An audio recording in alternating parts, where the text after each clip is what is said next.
Welcome to మీరమ్మ Hindi విద్యాలయం.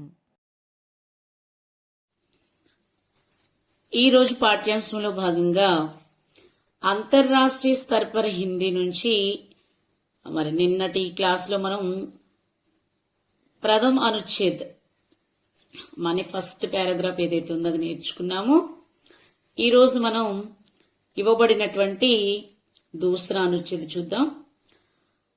आज भारत के अलावा Bangladesh, Nepal, Myanmar, Bhutan, Fiji, Guyana, Suriname, Trinidad एवं टोबैगो, दक्षिण Africa, Bahrain, Kuwait, Oman, Qatar, Saudi Arab गणराज्य, Sri Lanka, America, England, Germany, Japan, Mauritius, Australia आदि देशों में हिंदी की मांग बढ़ती ही जा रही है.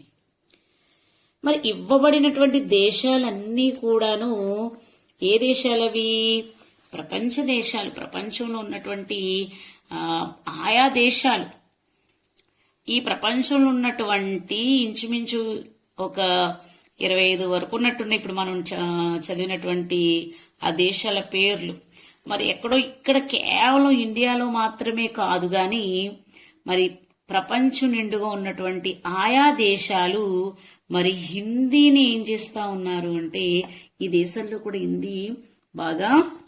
హిందీ యొక్క ప్రాముఖ్యత మాంగ్ బడతీ హీ జా రహీ హై. మరి హిందీ ఏమవుతుంది దేశాలు మనం ఉదాహరించినటువంటి దేశాలన్నిటిలోనూ కూడా మరి హిందీ భాష యొక్క ప్రాముఖ్యత పెరుగుతూ ఉంది. విదేశోं में भी हिंदी की रचनाएं लिखी जा रही है.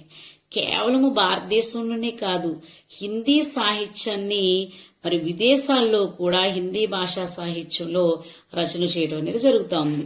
జిస్మే వహాకే సాహిత్యకారం కా భీ విశేష యోగదాన్ హై.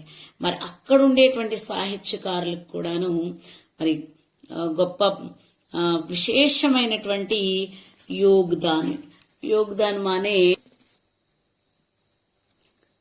విశేష యోగదాన్ మానే సహకారం. ఎవరి యొక్క సహకారం? అక్కడున్నటువంటి విదేశాల్లో ఉన్నటువంటి సాహిత్యకారుల యొక్క సహకారం కూడా లభించుండటంతో హిందీలో రచనలు అనేవి ఎక్కువగా జరుగుతూ ఉన్నాయి. మరి ఏంటంటే ఈ దేశాలన్నిటిలో కూడా హిందీ భాష యొక్క గిరాకీ పెరిగిపోతుంది. డిమాండ్ పెరుగుతూ ఉంది. హిందీ భాష యొక్క డిమాండ్ పెరుగుతూ ఉంది. సో అక్కడ ఉన్నటువంటి సాహిత్యకారులు అంటే రైటర్స్ ఎవరైతే ఉన్నారో వాళ్ళ యొక్క సహాయ సహకారాలతో మరి హిందీ సాహిత్యంలో మరి రచన చేయడం అనేది జరుగుతూ ఉంది. ఏ హమ్ సబ్కి లియే గర్వకి బాత్ హై. మరి భారతీయులంగా మనం గర్వించదగినటువంటి విషయంకి విదేశోं में भारतीयों से आपसी व्यवहार करने के लिए वहां के लोग भी हिंदी सीख रहे हैं.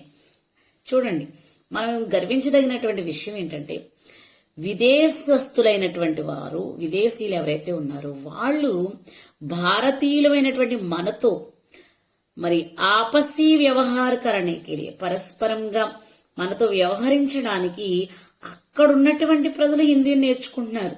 ఎందుకు మనతో మాట్లాడడానికట. మనతో మాట్లాడడానికి వాళ్ళు హిందీని నేర్చుకుంటా ఉన్నారు. సో ఇస్ తరహ హిందీకి మాంగ్ ఆజ్ విశ్వభర్ మే బడ్తీ హీ జా రహీ హై. ఇందువలన ఏవతంటే హిందీ భాష యొక్క డిమాండ్ అనేది ఇవాళ ప్రపంచం అంతటా కూడా పెరుగుతూనే ఉంది. ఇసిలియే భారత్ కే అలావా అన్య దేశోं में भी कई संस्थाएं हिंदी के प्रचार व प्रसार में जुटी हुई हैं. మరి భారతదేశమే కాకుండా అన్ని దేశాల్లో ఉన్నటువంటి అనేక సంస్థలు మరి హిందీని ప్రచారం చేయడంలోను మరి అనేక రకాలుగా హిందీని డెవలప్ చేయడంలో మరి ఇవన్నీ కూడా ఇన్వాల్వ్ అవుతూ ఉన్నాయి. జిన్మే కేంద్రీయ హిందీ సంస్థాన్ हिंदी शिक्षण प्रशिक्षण कार्यों से देश विदेश में अपना महत्वपूर्ण योगदान दे रहा है. केंद्रीय हिंदी संस्थान హిందీ శిక్షణ ప్రశిక్షణ కార్యం సే మరి కేంద్రీయ హిందీ సంస్థ ఏదైతే ఉందో మరి హిందీ విషయంలో మనకు ఒక మంచి ట్రైనింగ్ ఇవ్వడానికి, ఒక ప్రశిక్షణ ఇవ్వడానికి తన యొక్క దేశ విదేశాల్లో తన యొక్క గొప్పదైనటువంటి కార్యాన్ని, ఆ సహకారాన్ని అందిస్తుంది. ఎవరు? కేంద్రీయ हिंदी संस्था. आज विश्व भर में करीब 150 से अधिक 150 माने 150.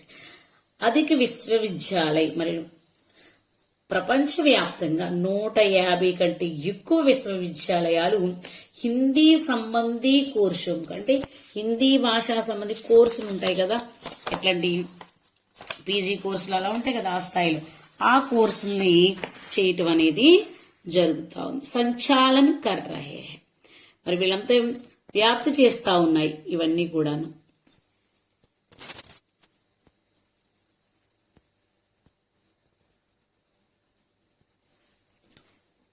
बैंक, मीडिया, फिल्म, उद्योग आदि क्षेत्रों में हिंदी की उपयोगिता दिन ब दिन बढ़ती ही जा रही है. మరి ఈరోజు బ్యాంక్ సెక్టర్ లో కానీ, మరి మీడియా ఏదైతే సోషల్ మీడియా ఉందో అందులో కానీ, అలాగే ఫిల్మీ ఉద్యోగం అనే పరిశ్రమ, సినీ ఇండస్ట్రీలో కానీ, ఆది క్షేత్రం ఇలా చూసుకుంటూ పోతే అనేకమైనటువంటి ఆ సంస్థల్లో ఆ యొక్క క్షేత్రాల్లో హిందీకి ఉపయోగిత, హిందీ భాష యొక్క ఉపయోగం దిన్ బా దిన్ బడతీ హీ జా రహీ హై, రోజు రోజుకి పెరిగిపోతూనే ఉంది. ఇస్ తరహ్ ఆజ్ హిందీ నయే నయే రోజ్గారోं का प्रमुख आधार बन चुके हैं. నయే నయే రోజ్గారం అనే ఉద్యోగాలు. ఇక్కడ ఉద్యోగం అంటే పరిశ్రమ, రోజ్గార్ అంటే ఉద్యోగం. నయే నయే రోజ్గారోं का प्रमुख आधार बन चुके हैं. మరి కొత్త కొత్త ఉద్యోగాలకి ప్రముఖమైన ఆధారంగా ఇవాళ హిందీ భాష అనేది నిలబడింది. హిందీ से अपने भविष्य का निर्माण करने वालों के लिए, ఎవరైతే హిందీ ద్వారా తమ భవిష్యత్తుని నిర్మించుకోవాలనుకుంటున్నారో వాళ్ల కోసం ఇవ్వబడుతున్నటువంటి కొన్ని వెబ్సైట్స్ ఉన్నాయి. ఇక్కడ చూడండి, www.rajabhasha.nic.in, www.ildc.gout.in, www.bhashaindia.com, www.ssc.nic.in, www.parliament.of.india.nic.in, www.ibps.in, www.khsindia.org organization, www.hindi निर्देशालय.nic.in ఆది వెబ్సైట్ సేవా మే తత్పర హై. మరి పైన ఉదాహరణ ఈ వెబ్సైట్స్ అన్ని కూడాను మరి హిందీ భాష ద్వారా ఎవరైతే వాళ్ళ జీవితాన్ని నిర్మించుకోవాలనుకున్నారో, వాళ్ళ భవిష్యత్తు నిర్మించుకోవాలనుకున్నారో వాళ్ళందరి కోసం ఈ సంస్థలన్నీ కూడా, ఈ వెబ్సైట్స్ అన్ని కూడా వెయిట్ చేస్తూ ఉన్నాయి. మన సేవలో వాళ్ళకి సేవ చేయడానికి తరిస్తూ ఉన్నాయి. యా హమారే లియే గర్వ కి బాత్ హై. ఇది చాలా గర్వించదగినటువంటి విషయం ఏంటంటే సారా విశ్వ హిందీ కా మహత్వ జాన్ చుకే. మొత్తం ప్రపంచం అంతా కూడా ఏదైతే మన కళ్ళ ముందు ఉన్నటువంటి ప్రపంచం ఉందో ఈ ప్రపంచం అంతా కూడాను ఈ వాళ్ళు ఎవరికి ప్రిఫరెన్స్ ఇస్తున్న హిందీ భాష యొక్క గొప్పతనాన్ని తెలుసుకుని ఉన్నారు. కేవలం ఇండియా ఒక్కటే కాదు, ప్రపంచ దేశాలన్నీ కూడా హిందీ భాష యొక్క గొప్పతనాన్ని మరి తెలుసుకుని ఉన్నాయి అంటున్నాడు. ఇస్కా ప్రమాణ దీనికి మరి ప్రామాణికం ఏంటంటే సారే విశ్వమే 10 जनवरी को विश्व हिंदी दिवस मनाया जाता है. మరి ప్రపంచ వ్యాప్తంగా మరి జనవరి 10న హిందీ దివస్, విశ్వ హిందీ దివస్ మనం చెప్పుకున్నాం కదా, నిన్న లెసన్ లో మనం నేర్చుకున్నాం. సెప్టెంబర్ 14th ఏం చేస్తాం, జాతీయ హిందీ దివస్. కానీ ఇక్కడ విశ్వ హిందీ దివస్ జనవరి 10కు వచ్చేసరికి విశ్వ హిందీ దివస్.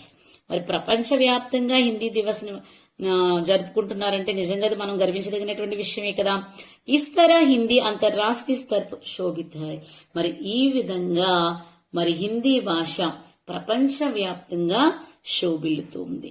హా तुमने आगे की पढ़ाई के लिए द्वितीय भाषा के रूप में हिंदी विषय का चयन करने की सलाह पूछी थी. ఇప్పుడు మళ్ళీ ఫ్రెండ్ అంటూ ఉన్నాడు, అవును నువ్వు రానున్నటువంటి చదవనటువంటి స్టడీల్లో ద్వితీయ భాష, సెకండ్ లాంగ్వేజ్ గా ఏ లాంగ్వేజ్ తీసుకోవాలి, హిందీ గురించి అడిగావు కదా, హిందీని నేను ఎంపిక చేసుకోనని అడిగావు కదా, నన్ను సలహా అడిగావు కదా. हम जान चुके हैं, నేను తెలుసుకున్నాను ఏంటి, आज राष्ट्रीय और अंतर्राष्ट्रीय स्तर पर हिंदी का महत्वपूर्ण स्थान है. నాకు తెలిసినటువంటి విషయం ఏంటంటే నేషనల్ స్థాయిలోను ఇంటర్నేషనల్ స్థాయిలో కూడా హిందీకి చాలా గొప్పదైనటువంటి ఒక ప్రత్యేక స్థానం ఉంది. हम इससे अपने उज्जवल भविष्य का निर्माण कर सकते हैं. ఇలాంటి అద్వితీయమైనటువంటి అంతర్జాతీయ స్థాయిలో శోభిల్లుతున్నటువంటి హిందీ భాషను కనుక మనం నేర్చుకున్నట్లయితే अपने ఉజ్వల్ భవిష్య కా నిర్మాణ కర్ సక్తే హై. మన భవిష్యత్తు చాలా ఉజ్వలంగా ఉంటుంది, ఉజ్వలంగా నిర్మించుకోగలుగుతాం.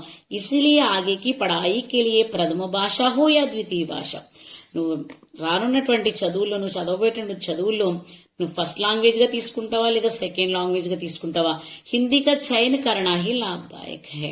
సో హిందీని ఎంపిక చేసుకోవడం చాలా లాభదాయకంగా ఉంటుంది. मुझे पूरा विश्वास है कि तुम हिंदी से जुड़कर अंतर्राष्ट्रीय स्तर पर अपने देश का नाम रोशन करोगे. నాకు కంప్లీట్ గా విశ్వాసం ఉంది నీ మీద. నువ్వు హిందీకి సంబంధించినటువంటి అంతర్రాష్ట్రీయ స్థాయిలో మరి అపనే దేశ్ కా నామ్ రోషన్ కరోగే, మరి నువ్వు అంతర్రాష్ట్రీయ స్థాయిలో హిందీని ఏం చేస్తావంటే అపనే దేశ్ కా నామ్ రోషన్ కరోగే, మరి హిందీ ద్వారా తుమ్ హిందీ సే జుడ్కర్, మరి హిందీతో కలిసి ఉన్నటువంటి కలపబడి ఉన్నటువంటి అంతర్రాష్ట్రీయ స్థాయిలో నువ్వు నీ యొక్క దేశాన్ని రోషన్ కరోగే, మరి ఉజ్వలింపజేస్తావు అని చెప్పేసి అంటున్నాడు. ఘర్మే బడంకో మేర ప్రణామ్ కేనా, మరి ఇంట్లో ఉన్న పెద్దవాళ్ళందరికీ నా నమస్కారాలు తెలియజేయి. అప్నే స్వాస్థిగా పూరా జ్ఞాన్ రఖనా, మరి నీ యొక్క ఆరోగ్య విషయంలో జాగ్రత్తగా ఉండు. తుమ్హారా ప్రియ మిత్ర బషీర్ అహ్మద్, ఇట్లో ప్రియమైన నీ మిత్రుడు బషీర్ అహ్మద్. సో ఇప్పుడు ఎవరికి రాస్తున్నాడో వాళ్ళ అడ్రస్ రాయాలి కదా. ఎడమ చేతి వైపున చూడండి, పద్ద చిరునామా శ్రీఎస్ అభినవ్ కుమార్, దశ్రీ కక్ష, ఏపీ మండల్ స్కూల్ వెల్దండా, మహబూబ్ నగర్ 509360. ఈ విధంగా మరి ఇదే పత్రం ఎందుకి అనౌపచారిక పత్రం. అనౌపచారిక పత్రం అంటే మన బ్లడ్ రిలేషన్స్ కి ఇన్ఫార్మాలిటీ లెటర్ ఏదైతే ఉందో దాన్ని ఇప్పుడు మనం ఒక ఉదాహరణగా మన పాఠ్యాంశంలో చూడటం జరిగిందన్నమాట. ఈ విధంగా ఔపచారిక పత్రం, అనౌపచారిక పత్రం, ఈ ఉత్తరాలు రాసేటప్పుడు ఖచ్చితంగా మనం వీటన్నిటిని కూడా గుర్తు పెట్టుకుని, ఎందుకంటే ఎగ్జామ్ లో పక్కా లెటర్ రావడం, ఔపచారిక నుంచి ఒకటి ఇస్తాడు, అనౌపచారిక నుంచి ఇస్తాడు. మీకు నచ్చిన లెటర్ మీరు రాసేటువంటి చాయిస్ మీకు అక్కడ ఉంటుంది కాబట్టి మీరు ఖచ్చితంగా ఔపచారిక పత్రం గురించి, అనౌపచారిక పత్రం గురించి చాలా స్పష్టంగా తెలుసుకుని దీని కనుక మీరు నేర్చుకున్నట్లయితే ఎగ్జామ్ లో లెటర్కి ఏదైతే 5 మార్క్స్ ఇస్తారో ఆ 5 మార్క్స్ కూడా మీ పాకెట్ లో ఉన్నట్టే. కాస్త మీరు దృష్టి పెట్టి, కాస్తంత శ్రద్ధ పెట్టి ఈ పత్రం మీరు నేర్చుకుంటే సరిపోతుంది. మరి లెసన్ మన నోట్స్ చెప్పుకున్నట్టు ఖచ్చితంగా ఔపచారిక నుంచి ఒకటి, అనౌపచారిక నుంచి ఒకటి కూడా మనం నేర్చుకుందాము. ఇక్కడ ఈ విధంగా మనకి అంతర్రాష్ట్రీయ స్థర్ పర్ హిందీ, అంతర్జాతీయ స్థాయిలో హిందీ యొక్క గొప్పతనం ఎలా ఉంది, ఏ ఏ దేశాలు మొత్తం ప్రపంచవ్యాప్తంగా ఏ ఏ దేశాలు అయితే హిందీ మాట్లాడుతున్నారు, హిందీ వాళ్ళు నేర్చుకుంటున్నారు, హిందీని సాహిత్యం, వాళ్ళ సాహిత్యంలో కూడా సాహిత్యకారులు కూడా మరి హిందీ భాషలోనే రచనలు చేస్తున్నారు. పైగా వాళ్ళు మనతో వ్యవహారికంగా ఉండటానికి, మనతో వాళ్ళు సత్సంబంధాలు ఏర్పాటు చేసుకోవడానికి మరి మన భాష అయినటువంటి హిందీని వాళ్ళు నేర్చుకుంటున్నారంటే నిజంగా మనం గర్వించదగినటువంటి విషయం. అంతేకాకుండా విశ్వ హిందీ దివస్ గా ప్రపంచ స్థాయిలో మరి హిందీకి ఒక గొప్ప ప్రత్యేక స్థానాన్ని ఇచ్చి మరి ప్రపంచ దేశాలన్నీ కూడా హిందీని గౌరవిస్తున్నాయంటే మరి మనం కూడా ఎంత గౌరవించాలి కదా. వాళ్లే గౌరవిస్తున్నారు, మరి మనం ఇంకా మరింతగా గౌరవించాలి. మరి మనం గౌరవించాలి అంటే ఏం చేయాలి, హిందీని మనం బాగా నేర్చుకోవాలి. ధన్యవాదాలు.